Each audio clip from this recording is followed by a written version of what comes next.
Would you ever name your pet after your favorite snack? According to Bon Appetit, pet names inspired by food and drinks are a growing trend.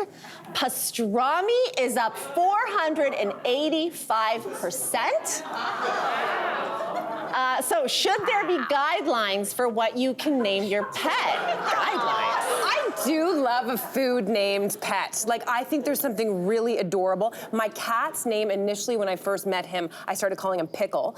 But then we switched to Sally, and then I added on the hot dog. Sally Hot Dog was his name because I thought it was just more interesting. I think food name, I had a friend who had 2 cats named Jelly and Jam. It's so cute. What I don't love is when people name their pets like Chris. Like a dog named Chris. There's something weird about, I know you have human names for your dogs, but they're at least a little bit. For the record, Elvis and Barney. Elvis and Barney, that's okay. I'm gonna give you a pass because it's. Oh, thank you. I'm gonna give you a pass with that. Because they have, like, they're not, your typical like everyday. Because I think it's hilarious when you meet a dog and the dog's called Roger. Yes. Yeah, I'm not in. Or like Tom. I think this has actually contributed to the problem with pets owners really thinking that their pets are humans. Yes. Whoa!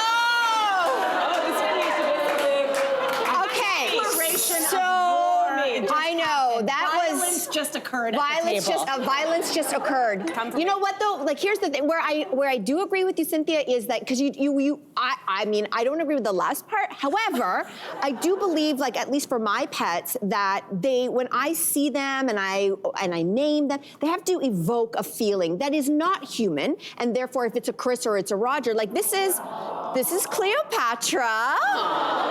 She's my girl, but before Cleopatra was Sultan. I see the connection. You see the connection? I see the connection. So I'm not gonna name Sultan Steve. Steve's a great name. Steve is not the name for that majestic beast. To meet a dog called Steve. But not if it looked like that. But I feel like there are people names that would fit a dog like that. I completely disagree about the food names, for the record. Like, I think it is so weird to name a dog pastrami. Like, I just couldn't.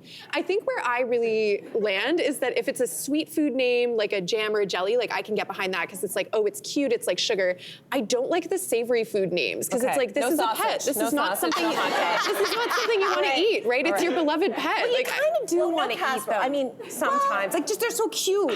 I think that's like not an impulse that I have, but I totally agree. It can be so funny when a dog is named like Francis, like, I like it. And dogs have personality, they're not people, but they have sometimes human-like personality traits. Culture. Like, one of my things I've been struggling with is, anyway, what I'll say is, if I have another pet, he is not going to have a Western name. He is going to have a Chinese name. Okay. And everybody else, like, it's culture too. Because my dog will be half Chinese. So I've already decided my next dog's name is going to be Wang Ji, which is Prince in Cantonese. Nice. Wang Ji at the dog park, and everybody will just have to hear that Chinese word. I love it. Anyway, that's what I have. Hey there, wasn't that great? Do you know where you can find some equally good content? Our YouTube page. It's filled with discussions, debates, and some laughs. Head there now, like and subscribe.